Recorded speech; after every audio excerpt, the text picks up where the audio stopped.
Hello and welcome to Racers Now, sponsored by Welcome Estates for all of your Spanish property needs. Well, it is the 13th of January, so what better time to look forward to the 2025 2000 Guineas at Newmarket? Yes, as always, I am looking forward to the flat season as SD takes care of me and you in the jump season. Regular viewers will know the 2000 Guineas is my favourite race of the flat season, the first Group 1 of the year at Newmarket on the first weekend of May. It's miles and miles away, you may think, but as soon as Cheltenham's out the way, the flat is very quickly on the horizon, and the anti-post betting for the 2000 Guineas is absolutely wide open at this stage. This time last year, City of Troy was 15-8 for the 2000 Guineas. A year before that, August Rodin was not much bigger. A year before that, for the 2023 2000 Guineas. And in 2022, Native Trail, who was a warm favourite for the first classic of the season. So at this time, as you can see with the odds all across the bottom of the screen, it's 6-1 the field at the moment. We're going to be touching on all the main contenders as per usual. And as usual, Aidan O'Brien trains the current favourite, and pretty much as per usual as it's becoming, Charlie Appleby also has a strong contender in there as well. So we're starting with Shadow of Light. He's not the shortest price horse there at the moment. He's the second favourite, but I think he is the best place to start. You would have to search a long way back to find an even money Dewhurst winner as a juvenile available at 10-1 for the following year's 2000 Guineas. But that's exactly what Shadow of Light is. He went off even money for the Dewhurst, usually the best 2-year-old race in the European calendar, almost certainly the best 2-year-old race year on year in England. He's won that as an even money favourite in the Godolphin colours. I thought he won it pretty well, but yet he's available at 10-1 for the 2000 Guineas. And there's a couple of reasons why he's such a big price. Firstly, he won the Middle Park Stakes, another Group 1, over 6 furlongs at the end of September. And Charlie Appleby said immediately after that, and I quote, "We'll put him away for the winter, and I'd say he's a Commonwealth Cup horse as there's a lot of speed on his page." 3 weeks later, Shadow of Light was back on the track, over 7 furlongs at Newmarket, winning another Group 1. So not only was he not put away for the winter, he was also signalled himself probably not as a Commonwealth Cup horse by stepping up to 7 furlongs and winning another Group 1. To win 2 Group 1s as a juvenile, some achievement. And like I say, he went off even money for that Dewhurst. There's a reason why, because the Lion in Winter, who as we're going to come on to, did not run and was an intended runner. So yeah, the Dewhurst itself, let's talk about that. The Lion in Winter was a late non-runner on a vet certificate, which doesn't actually tell us a whole lot about his well-being and what was up with him. Just a vet certificate, pretty vague. So we don't really know the reason why he didn't run. And that had a massive shake-up in the market, leaving just 5 runners. Even money favourite Shadow of Light. 13-8 was another Godolphin horse in Ancient Truth. And the 2 O'Brien runners that were entered as not no hopers, but also rans, if you like, behind the Lion in Winter, they became much more prominent in the market as the Lion in Winter did not take part. Hugo Palmer's Seagulls 11 made up the 5-runner field. And the race itself, the Dewhurst, might have left more questions than answers because the 5 runners split into 2 groups wide across the track at Newmarket. Very, very unsatisfactory, really, from a viewing perspective, but we have seen that plenty of times before. Shadow of Light was on the far side. He went past Seagulls 11 with ease at the 2.5 pole before tracking across. Quite a long way he came across the track to the near side where the other 2 main protagonists were running on the stand side rail before getting into another battle. So William Buick said in his comments after the race that Shadow of Light had to win 2 races, really. He had to go on his own pretty much or past Seagulls 11 on the far side, tack over to the near side and battle down and have to knuckle down and battle and win that race again. So he was saying that he thought he won 2 races on the same day. So the winning distance might not look great on paper. It was less than a length, well under a length, maybe half a length, but it was far from ideal for Shadow of Light, who was a questionable stayer going into that race, even admitted by his trainer. It was soft ground, so would have made a more stamina-sapping race as well. So fair play to Shadow of Light winning. And it's one of those races that it's going to be a hindsight race. Was Shadow of Light, was he scrambling home? Was he unlucky because the race split into 2? So it's going to be one of those races where theories on the form of the race are going to still be coming in the months to come. That's what I think. Will he stay an extra furlong for the mile on what is sure to be quicker ground in early May. I'd actually side with him not being a miler. That's not to say he won't try in the Guineas. And Charlie Appleby doesn't strike me as a trainer that uses the Guineas to find out if a horse stays or not, with that option of dropping back to the Commonwealth Cup. Whereas if you look at Aidan O'Brien, for example, Little Big Bear, and others, US Navy Flag, I think one of them was called, have raced in the 2000 Guineas, always in the back of their mind that they're questionable stayers and can just drop back to the Commonwealth Cup if they need to. Last year's Commonwealth Cup winner, Inisherin, was another one of those horses. Rode in the 2000 Guineas, clearly didn't stay. Next thing you know, he's winning the Sandy Lane, he's winning the Commonwealth Cup. A fair enough route to take. If you're going to find, if they're good enough, if they're Group 1 level and you want to find out if they stay, try them in the Guineas, no problem, before going on to other races. But I don't think Charlie Appleby is a trainer that uses the Guineas itself to find out if a horse stays a mile or not. I think he will already know at home with many a horse, and including Shadow of Light. If Shadow of Light doesn't stay a mile, or Charlie Appleby doesn't think that he stays a mile, I don't think he will run in the Guineas. That's my opinion. He might do. We might find out. He might drop back to the Commonwealth Cup. No one will be harmed in that practice.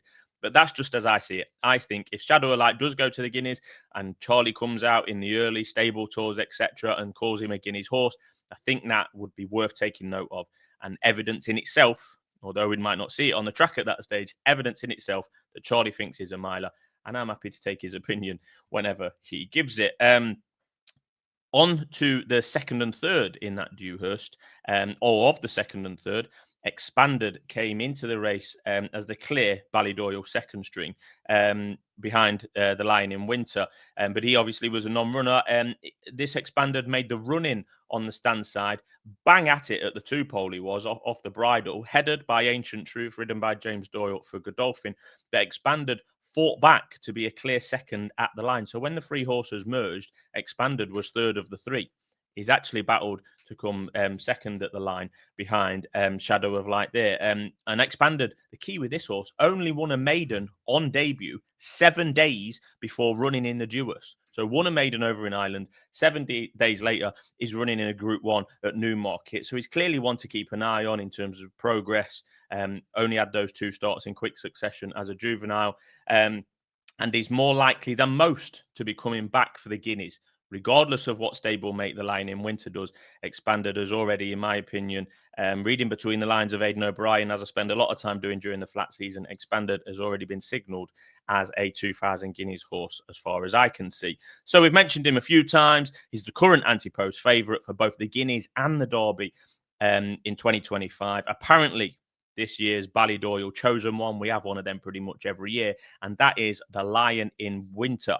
Winner of the most anticipated, or one of the most anticipated 2-year-old races of 2024. That was the Acomb Stakes at York. Wouldn't normally be at the top of my list of a juvenile race to look forward to, but it was 1-from-1, the Lion in Winter from Ballydoyle versus 1-from-1 Ruling Court from Godolphin. A proper, traditional, old school Coolmore versus Godolphin clash. And it was a really good race to watch as well. There was no messing about from Ryan Moore on the Lion in Winter, up with the pace, ran straight. The further they went, the better he looked. He was even money Fav Ruling Court back in third that day.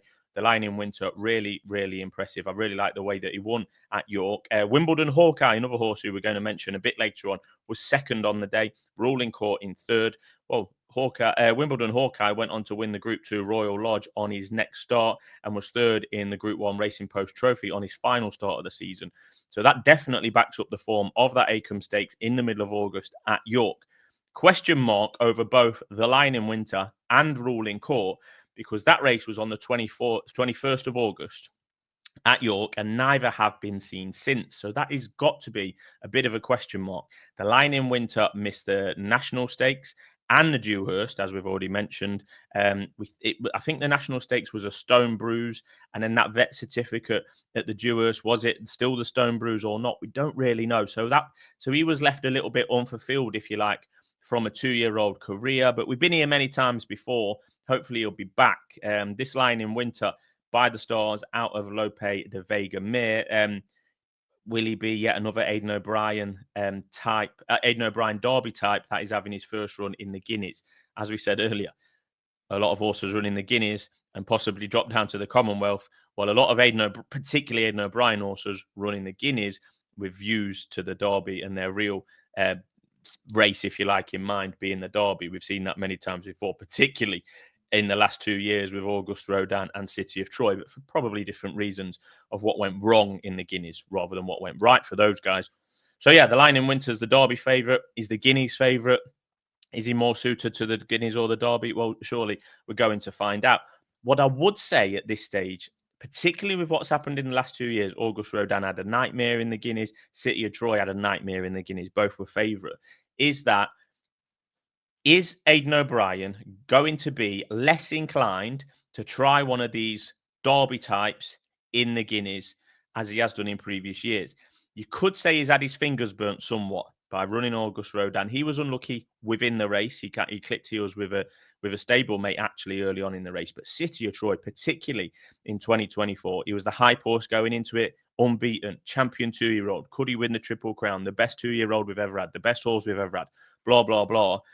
And then Aidan admitted after the race that he left some stones unturned. He didn't have City of Troy fully tuned up going into a classic, the 2000 Guineas, but yet he bounced back in spectacular fashion and won at Epsom in possibly the best performance of the decade so far in that Epsom Derby.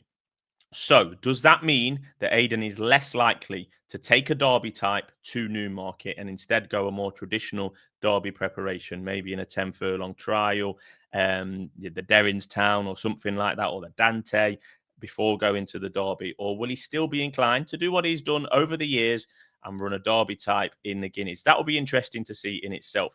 So, the fact that the Line in Winter has not been seen since August the 21st and Aidan's had his finger burnt with Derby types in the Guineas in the last couple of years do put question marks over the Line in Winter's participation in the 2000 Guineas as far as I'm concerned.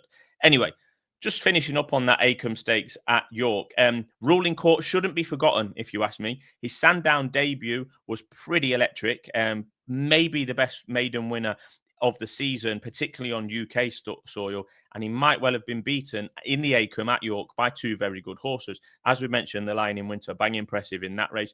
Wimbledon Hawkeye went on back the form up in his subsequent starts. So, and there was also a third at Sandown on that debut for Ruling Court, Stanhope Gardens. He was nearly 6 lengths back at Sandown on debut. Well, he's rated 111 now, so there is a bit of form around for Ruling Court, but again, unlike the Line in Winter, Ruling Court's not been seen and was never an intended runner after York. The Line in Winter was entered in the National Stakes, was entered in the Duos before coming out of those races pretty late on.